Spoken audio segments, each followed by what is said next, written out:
दोस्तों, तारीख में ऐसी कई हॉलीवुड की डरावनी मूवीज सामने आई हैं जिन्होंने शायकीन को खूब मुतासिर किया। जबकि इनमें कुछ फिल्में ऐसी भी थीं कि जिन्हें देखकर सिनेमा में लोग हार्ट अटैक से मर गए। एक ऐसी फिल्म बनाना जिसे तज्जियाकारों की जानिब से पसंद किया जाए खासा मुश्किल है।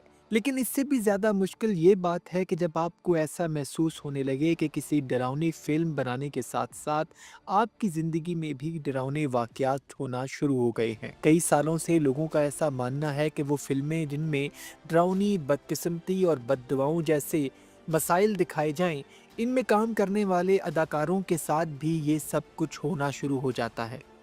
बेशतर अफ़राद को फ़िल्म देखना पसंद होता है। कुछ लोग मज़ाहिया फ़िल्में देखते हैं और कुछ को एक्शन फ़िल्में देखने में मज़ा आता है। लेकिन कुछ ऐसे भी होते हैं जिन्हें खौफनाक यानी हॉरर मूवीज़ देखना पसंद होता है।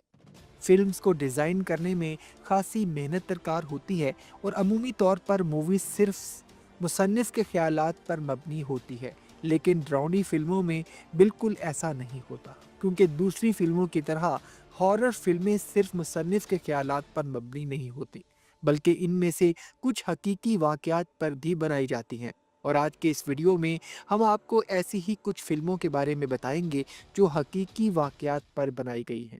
दोस्तों, हॉलीवुड में कई तरह की डरावनी फिल्में अब तक बनाई गई हैं, मगर इट नामी मूवी अभी भी इन तमाम फिल्मों में सबसे ज़्यादा खौफनाक तस्वुर की जाती है। इसके अलावा इट 2017 की सबसे ज़्यादा देखी जाने वाली हॉरर फिल्म है।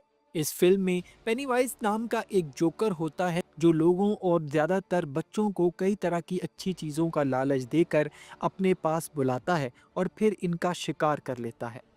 स्टीफन किंग्स अमेरिका के एक मशहूर हॉरर और सुपरनैचुरल मुसन्निफ हैं जिन्होंने एक हकीकी वाक़े से मुतासिर होकर इट फिल्म की कहानी लिखी। 1972 में जॉन गैसी नाम का एक शख्स था जो पेशे से एक जोकर का काम करता था। ये शख्स आम जिंदगी में भी जोकर के गेटअप में रहता और अनजाने अफराद को अपने घर में मदऊ किया करता, क्योंकि उस वक्त लोग जोकर को बहुत ज़्यादा मज़ाहिया इंसान समझते थे। इसलिए लोगों को इससे कोई ख़तरा महसूस नहीं होता था। यही वजह है कि अजनबी अफराद जॉन गैसी की गाड़ी में बिना किसी डर और खौफ के बैठ जाया करते, जिसके बाद ये इनको अपनी गाड़ी में बिठा कर घर ले जाया करता और फिर मुख्तलिफ तरीक़ों से उनका कत्ल करता और उनकी लाशों को अपने घर के पिछले हिस्से में दफन कर देता, जबकि कुछ लाशों को नदी में भी फेंक दिया करता था।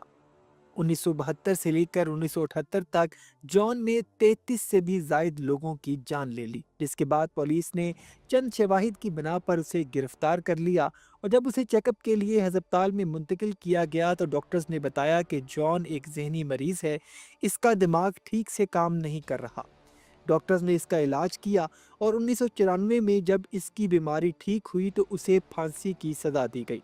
इसके बाद स्टीफन किंग्स ने इस पर एक किताब लिखी और इस किताब की मदद से इट फिल्म बनाई गई। इस फिल्म को जब बनाने के बाद रिलीज़ करने का वक्त आया तो बाज़ हकीकी जोकर्स ने इसके खिलाफ आवाज़ उठाई कि इस फिल्म को रिलीज़ ना किया जाए, क्योंकि इससे लोगों के दिलों में जोकर्स के लिए एक बुरी तस्वीर बन जाएगी। लेकिन ये एक हकीकी वाक़े पर मबनी फ़िल्म थी, इसलिए मुट्ठी भर और कमज़ोर जोकर्स इस फ़िल्म को रिलीज़ होने से ना रोक सके।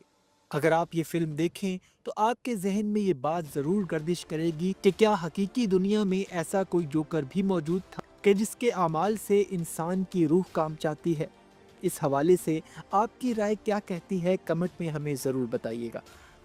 दोस्तों, 1970 में डोना नामी एक लड़की को उसकी सालगिरह पर एक गुड़िया बतौर तोहफा मिली। इस गुड़िया का नाम ऐना था। डोना को शायद मालूम नहीं था कि इस गुड़िया की शक्ल में कितनी खतरनाक चीज तोहफे में मिली है। डोना अक्सर इस गुड़िया के साथ खेलती और वक्त गुजारा करती थी। एक दिन गुड़िया डोना के कमरे में अकेली एक कुर्सी पर रखी हुई थी तो डोना को इसके पास से एक कागज का टुकड़ा मिला जिस पर लिखा हुआ था, हेल्प मी।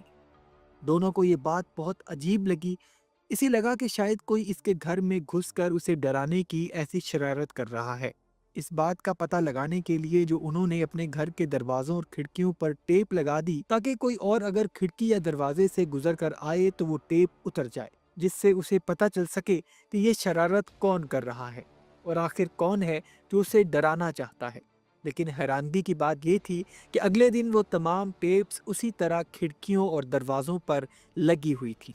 लेकिन इसके बावजूद भी ऐना के पास इस तरह का कागज़ का टुकड़ा पड़ा हुआ था, जिस पर वही अल्फाज दर्ज थे कि हेल्प मी।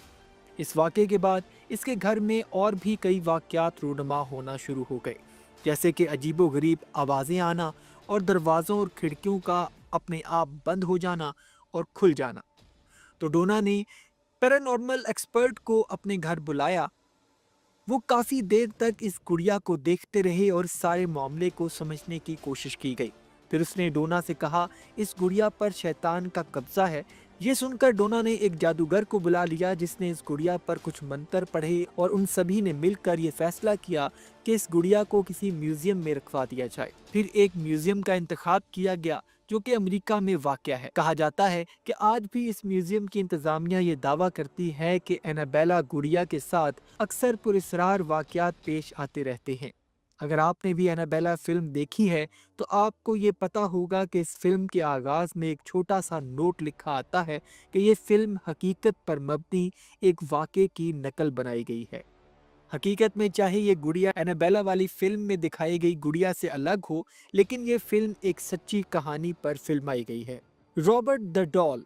प्यारे दोस्तों, एनाबेला एक अकेली ऐसी गुड़िया नहीं है जिस पर कोई फिल्म बनी है, जबकि रॉबर्ट नामी फिल्म की कहानी भी हकीकत पर मबनी है और इस कहानी का असल किरदार रॉबर्ट शूजन है। रॉबर्ट शूजन नामी लड़के को इसके घर में काम करने वाली खातून ने एक गुड़िया बतौर तोहफा दी थी। योजन ने इस गुड़िया का नाम रॉबर्ट रखा। जिस दिन ये गुड़िया योजन के घर में आई, इस दिन से इसके घर में अजीबो गरीब वाकयात रूनुमा होना शुरू हो गए। जादू टोने पर महारत रखने वाले अफराद का मानना है कि योजन के घर में आने वाली इस खातून ने इस गुड़िया पर काला जादू करके उसे योजन को दिया था। योजन जब अपने कमरे में अकेला होता तो उसको अपने साथ किसी और की आवाज़ें भी सुनाई देती। इसके बारे में जब योजन से पूछा जाता तो वो कहता कि वो रॉबर्ट यानी गुड़िया से बात कर रहा था। यहाँ तक कि इस गुड़िया को उन्होंने घर में घूमते फिरते भी देखा है। पिछले 100 सालों में रॉबर्ट नामी इस गुड़िया के कई मालिकान रह चुके हैं और इन सभी का कहना है कि रॉबर्ट में कुछ अजीब बात ज़रूर है। इस पर शायद किसी ने काला जादू किया है या फिर इस पर बुरी रूह का साया है। मुतअद्दिद वाक़यात के बाद इस गुड़िया को म्यूजियम में हिफाजत से रख दिया गया। यहाँ पर भी अगर कोई बहुत करीब आकर इसकी तस्वीर लेने की कोशिश करता है तो अचानक मोबाइल का कैमरा थोड़ी देर के लिए ख़राब हो जाता है। रॉबर्ट नामी इस गुड़िया पर एक फिल्म भी बनाई गई थी जिसका नाम रॉबर्ट द डॉल है। ये फिल्म मुकम्मल तौर पर रॉबर्ट नामी इस गुड़िया पर मबनी है, जिसकी कहानी भी हकीकी है। Deliver us from evil. नाज़रीन गिरामी, अब हम आपको जिस आदमी के बारे में बताने जा रहे हैं वो पहले तो एक पुलिस ऑफिसर था, लेकिन वो बाद में एक पादरी का स्टूडेंट बन गया। उस शख्स ने भूतों और जादू वगैरह जैसी गैर मामूली चीज़ों के बारे में जानना शुरू कर दिया। इस पुलिस ऑफिसर की ज़िंदगी पर एक फिल्म भी बनाई गई है जिसका नाम है डिलीवर अस फ्रॉम इविल। इस आदमी का नाम रेल्फ है और रेल्फ का कहना है कि उन्होंने अपनी ज़िंदगी के इतने सालों में कई गैर मामूली हादसे और वाक़यात देखे हैं जो कि एक आम इंसानी अक्ल से बालातर हैं। रेल्फ ने खुद कहा कि पहले जब मैं एक पुलिस ऑफिसर था तो मैं अगर ऐसे वाक़यात के बारे में कभी सुनता भी था तो उसे झूठ समझकर नज़रअंदाज कर देता था, लेकिन जब इनके साथ ऐसे हादसात पेश आने लगे तो ये सोचने पर मजबूर हो गए कि क्या वाकई ही कोई गैर मामूली ताकतें इस दुनिया में मौजूद हैं जो कि इंसानी अकल से बालातर हैं। इस बात का पता लगाने के लिए रेल्फ ने अपनी पुलिस की नौकरी को खैराबाद कह दिया और एक माहिर और मशहूर पादरी का शागिर्द बन गया जो कि अमलियात और जादू टोने का उस्ताद माना जाता था। इसके बाद रेल्फ पैरानॉर्मल एक्टिविटी के बारे में रिसर्च करने लगा और आज रेल्फ इन बातों पर यकीन भी करता है। रेल्फ का मजीद कहना है कि इसकी ज़िंदगी पर जो फिल्म बनाई गई है ये देखने में जितनी खौफनाक है, मैंने इससे भी ज़्यादा खौफनाक मखलूक़ात को ज़िंदा अपनी आंखों से देख रखा है।